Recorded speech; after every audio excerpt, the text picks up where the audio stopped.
host of the Gridiron.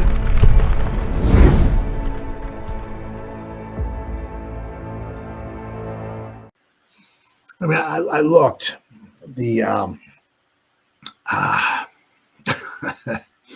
on their one page from Pro Football Reference, I believe it is.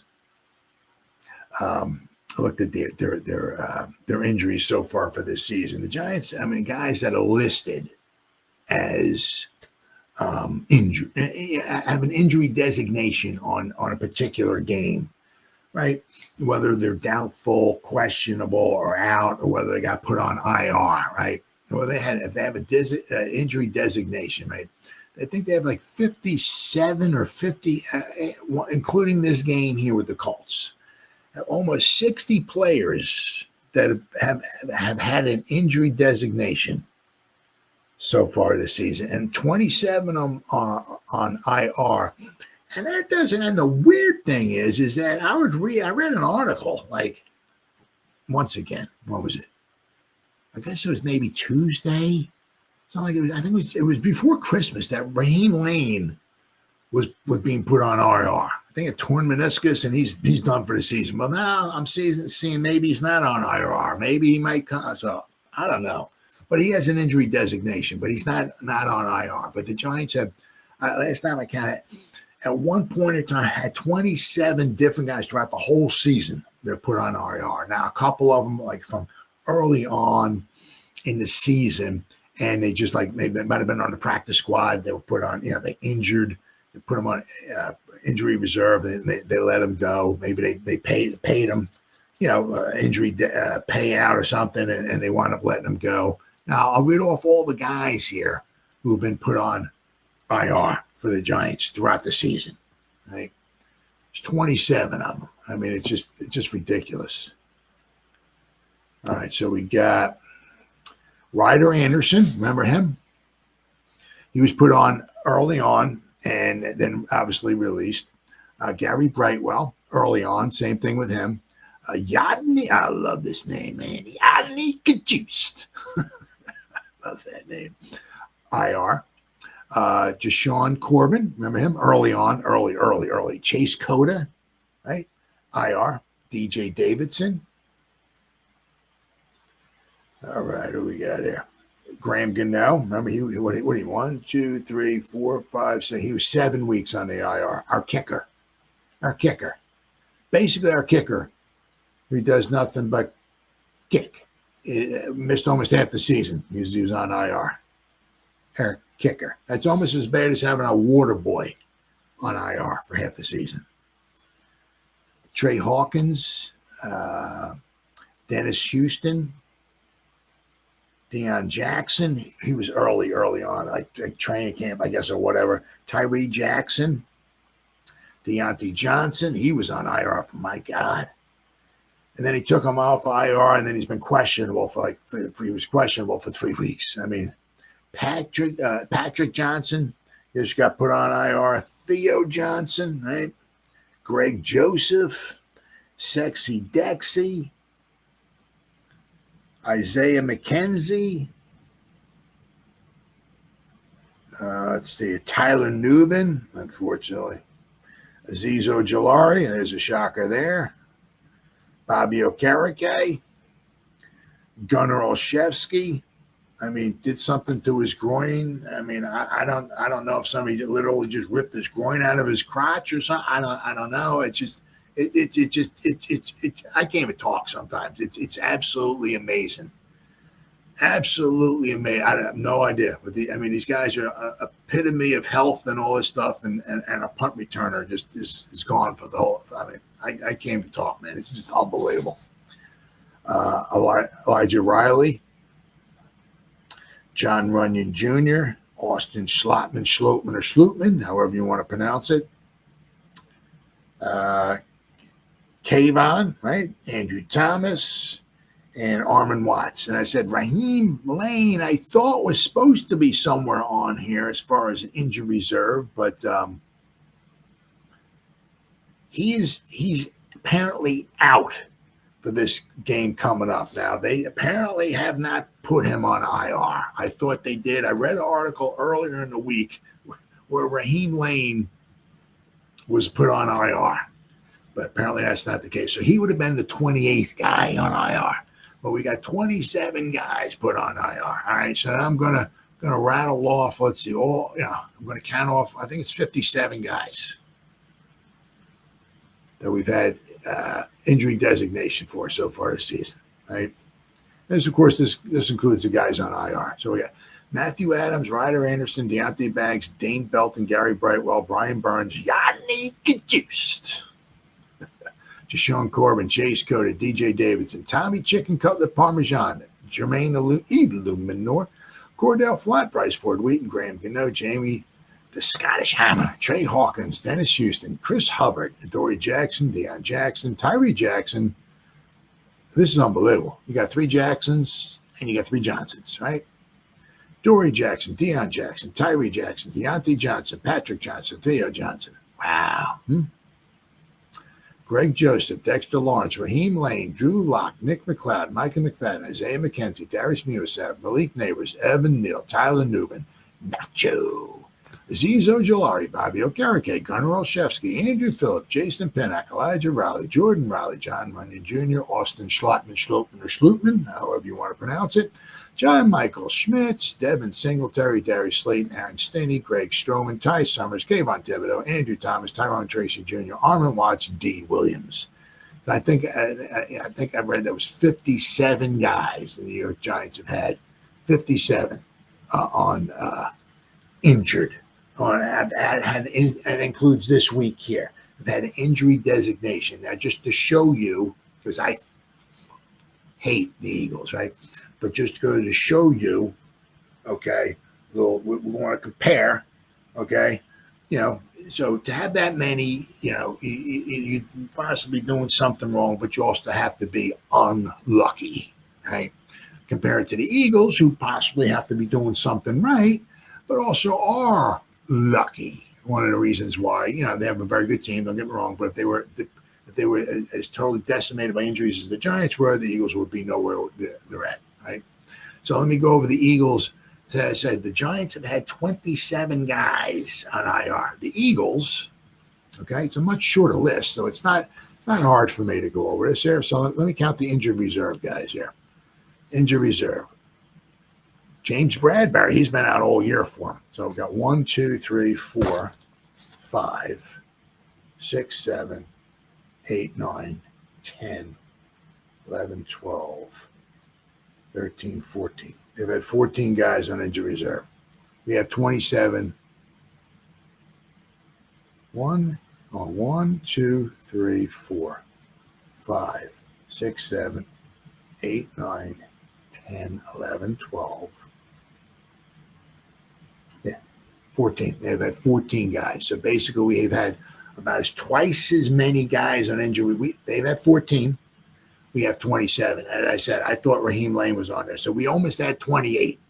They have 14. Now, we've had 57 guys with an injury designation throughout this whole season.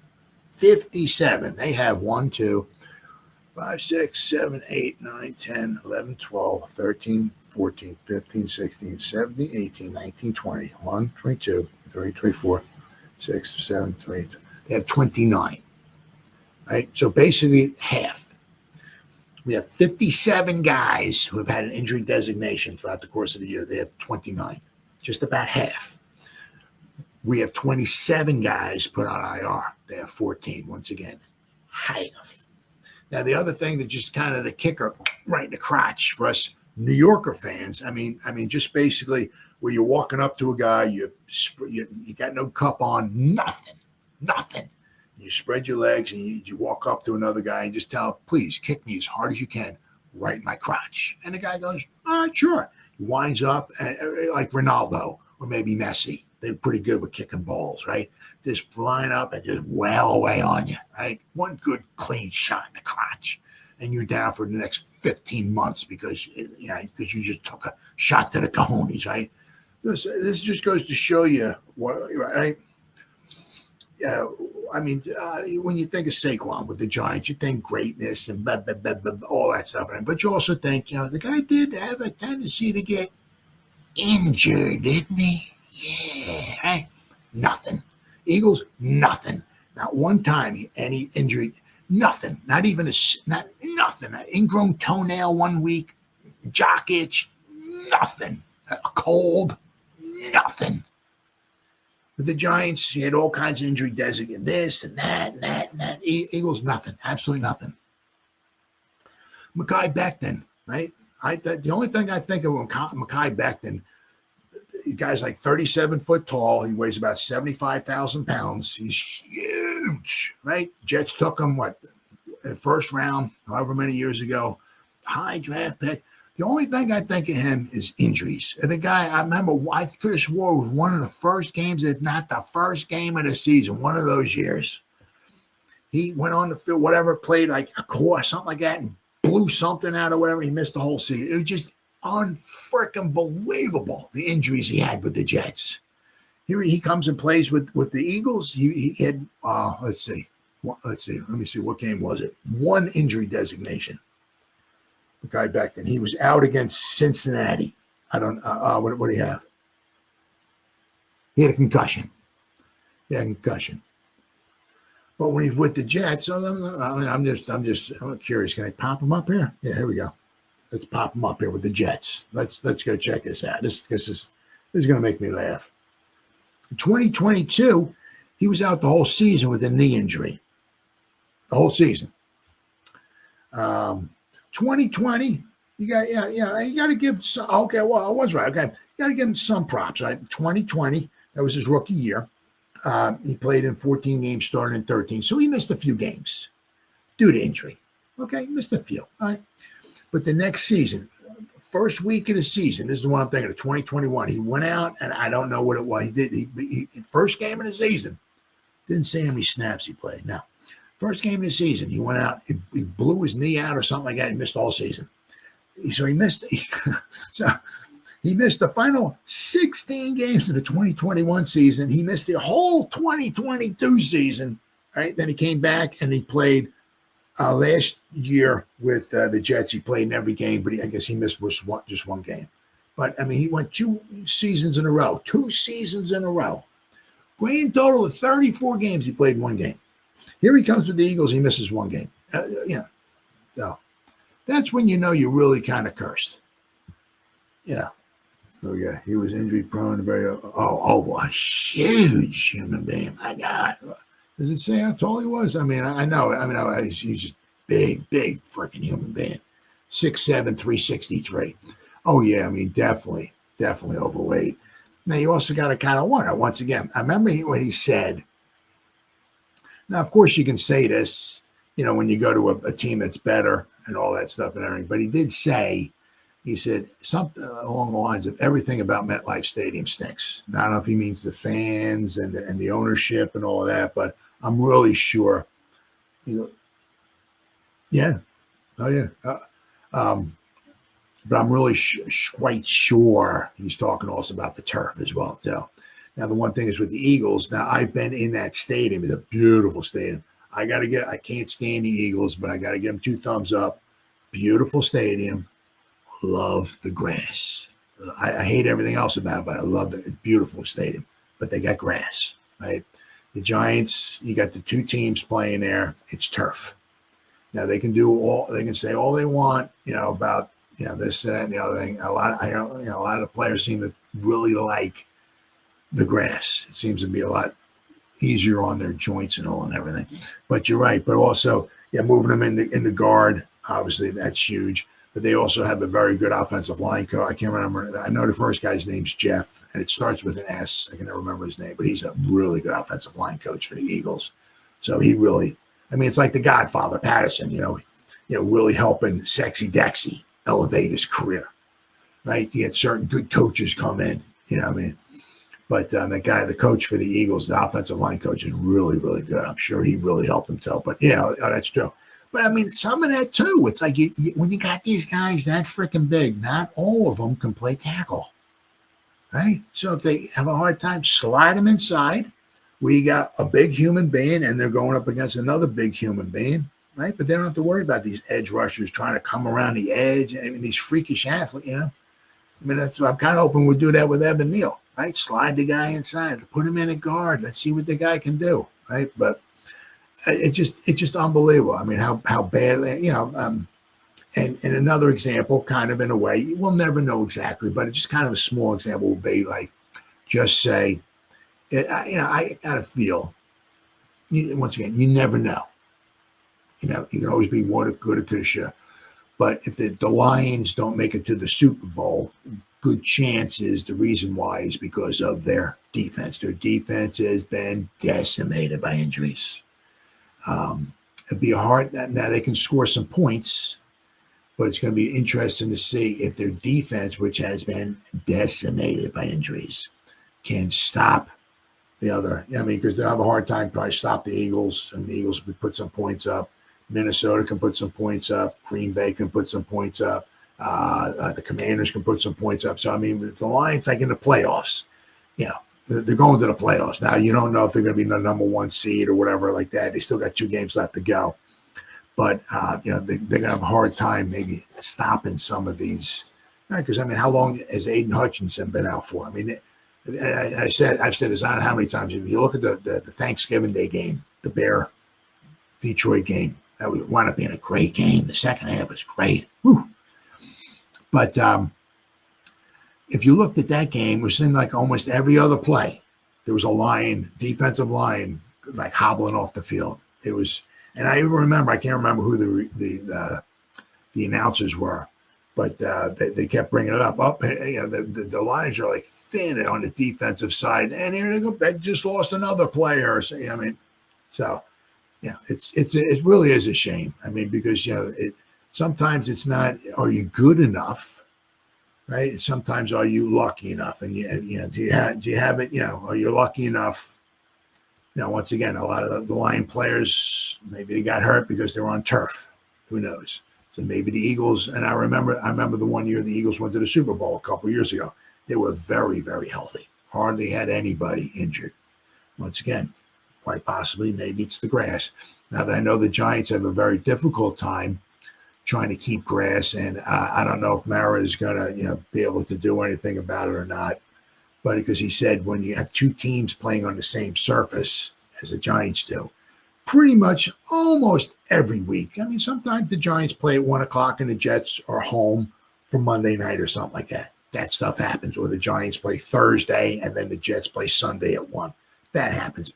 A lot of times it's, Giants play this week at the Met and MetLife, and then the next week is the Jets, and then the blah, blah, blah, blah, blah. You know what I mean? A lot of times it's like that. So it's very difficult what he was saying, Mr. Mara was talking about, as far as keeping the playing surface playable, when you have 2 teams playing there. Now, the Giants, I think it was from 2000, I know it was 2000, but 2000 to 2002 or 2003, they had grass in there.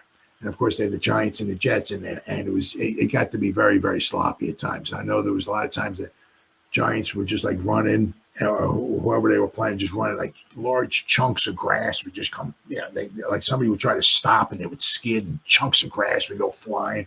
It was very difficult to keep a grass playing surface in good shape when you got 2 teams playing there. It's very, very difficult. Now with the Eagles, there's just the 1 team there. The Commanders, there's just 1 team there.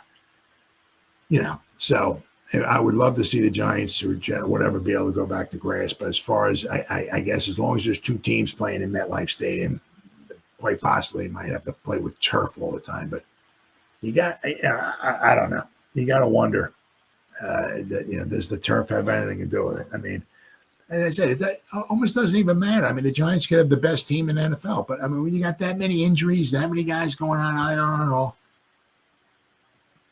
What chances do you really think? It's so difficult. I know injuries happen to every team, but when you have twice as many injuries as another team, it's like you might be doing something wrong. So.